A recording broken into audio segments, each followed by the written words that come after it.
Stampers, and thanks for joining me today. Today we're going to be making these awesome, super stinking cute Toxic Treat goodie window boxes. This is actually a window here where you can see right through, and not only are they stinking cute, they're really good size. You can fit quite a bit of goodies in here. They're super easy to make. You're going to die when you see this lid made from the Scallop Square. They are spooktacular. Let's get started. Every year Stampin' Up! Comes out with some really super cool Halloween papers. And this year was no exception, and I love the name of this one. The collection is Howl's Tooth and Scaring Bone. How stinking cute is that? I actually did all these boxes in different patterns from the same collection, and I'm going to take this pattern for the one we're going to create right now. To create the box, I'm using my Simply Score tool from Stampin' Up! Fantastic tool here, and an 8.5 by 11 sheet of basic black cardstock. I've put markers in my tool for the measurements that we need. 2.5, 5, 7.5, and 10. I'm going to go ahead and take the stylus from the Simply Score tool and just draw a line straight down each of these measurements. And that's going to score the cardstock where we need it. These measurements are all on my blog, and I'll also have a template there too, so you can just kick back, relax, and enjoy the show now and download it all later. I'm turning this the long way, and I'm going to score at the 2.5 mark. This section is going to become the bottom of our box. We're actually going to cut this tiny piece off. I'm just using a pair of scissors.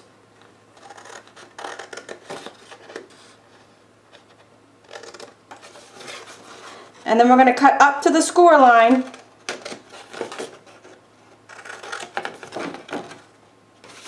On the bottom pieces. Next, you just want to reinforce all of those score lines we just did. I'm taking some of the multi-purpose glue, flipping over to the back side. I know this is a beautiful back side, isn't it? Gonna put some of this glue on all over the back. We can go ahead and put that down. I'd say maybe 1/2 inch from the bottom. Now, while that glue is setting, we're gonna put this aside and start working on the top. On this one, I'm going to use the Tangerine Tango. Again, all these supplies are on my blog at the address here or in the description of the YouTube video, so you can download all of this really easy. I took the Stampin' Up! Scallop Square die, ran it through the Big Shot, so we got the Scallop Square shape. We're going to bring our Simply Score friend right back out again. I've now marked this at 7/8 of an inch. That's one line before the inch mark, and we're going to do that on all 4 sides. I did hound's tooth on this one, and I did polka dots on that one. For this one, we'll do some argyle because it's fun.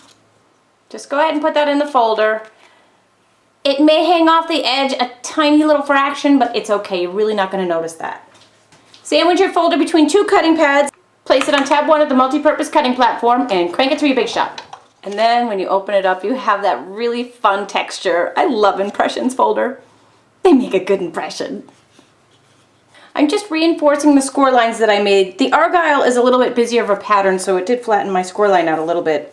Might be okay to do this, to do the scoring after you do the pattern. I'm going to take my scissors and cut up 4 slits on the score line up to the score line. Just like that. And then what we're going to do is cut off each corner to corner. So we're kind of cutting off the scallop. So what we're going to do is put sticky strip on the outside of these triangular corner flaps that are actually going to go tuck in. So the top now looks like this with the sticky strip on it. Now the backing's still on the sticky strip, so you want to peel off that protective backing. Then just do the same with all 4 corners.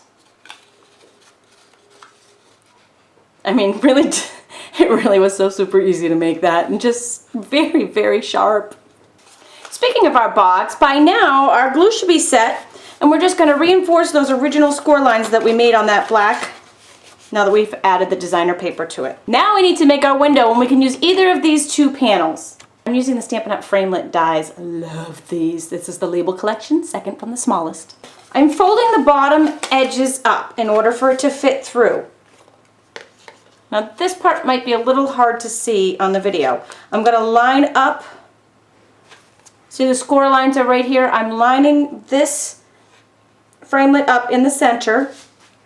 I'll just move this away so you can see I'm already on the top of the multi-purpose cutting platform with one cutting pad down.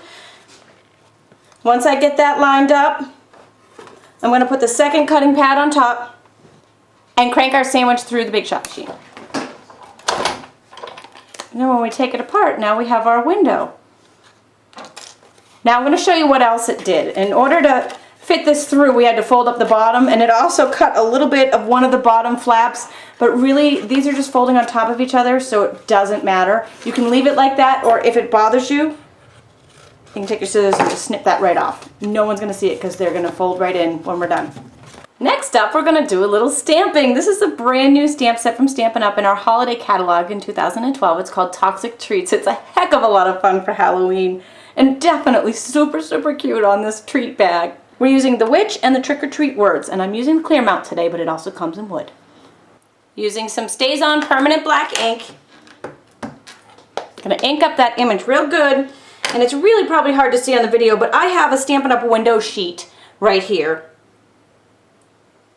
It's 2.5 by 3.5, and I'm stamping right in the middle. And we'll stamp our words on a 1/2-inch strip of Ivory Naturalist cardstock. Okay, I'm bringing my Simply Scored back out, and this time I'm totally freehanding this. I'm actually not going by an actual measurement, I'm going by the letter T. And I'm going to score in 1/8 of an inch there, so one mark over next to the T. And I'm going to do the same on this side. I'm going to score as close as I can to that letter T, and then one right over from it, so I have, and we're going to actually make just a little Z. Z. As you can tell, we've almost got the banner together here. I'm taking a 1-inch square punch, just sliding this right up so there's just a little bit of a tail there, and cutting off the edge. I want to make that kind of the same length on both sides. Okay, I'm going to put our box down upside down, and I'm going to line up our witch image inside. You may need to trim if your plastic goes over your score line, and it's okay if you just kind of do one of these. You can actually cut the whole thing if you want to. No one's going to see that at all. Some snail adhesive around the opening. The most important part here is to make sure that this is upside down, because remember, we're looking out from the inside. I'll put something lighter underneath so you can actually see. When you flip it over, there, see the window? Very cool. We're also going to put our tag, we're also going to put our banner on. And what I did here is I took our piercing mat, which is below, a paper piercer, and very close to the edge of the score line, I popped a hole. And we're going to put a black brad in from the Neutrals collection. And then do the exact same thing on the opposite side. Right as close as you can to that score line. For box assembly, you gotta go with the sticky strip. It is strong like bull. Roll it out on the small edge, right against the edge. Peel off your protective backing and put your box together. And then we will just fold these guys in, and again a little sticky strip on the bottom here. And once you get that on there, that just closes. And your box is all assembled. And your lid fits perfectly. How stinking cute is this? And we just want to add one more finishing touch, and that is some of this glass glitter, which I just thought was just a little bit of glass glitter and a button, and voila, it's done. And you don't even need to do that. You can see how cute it is without it. But let me show you this trick on the glass glitter, because you're going to love it. Whip out that sticky strip one more time. Going to go straight around. Peel off the protective backing. Today I'm using champagne glass glitter. Again, all these supplies are available in my online store, and I'm just pouring that right over the whole top of the box. I I just threaded a little bit of hemp or twine through one of these gorgeous new brushed bronze buttons. Love, love, love. I actually put 2 dimensionals on the back of that because it was such a big button. Some tissue paper, gift wrap inside with your goodies. And your window box is complete, and it's completely gorgeous. Don't you just love this? And you can order all of the supplies that I used here today, as well as check out my hundreds of other Stampin' Up! Video tutorials and projects. Thanks for joining me today.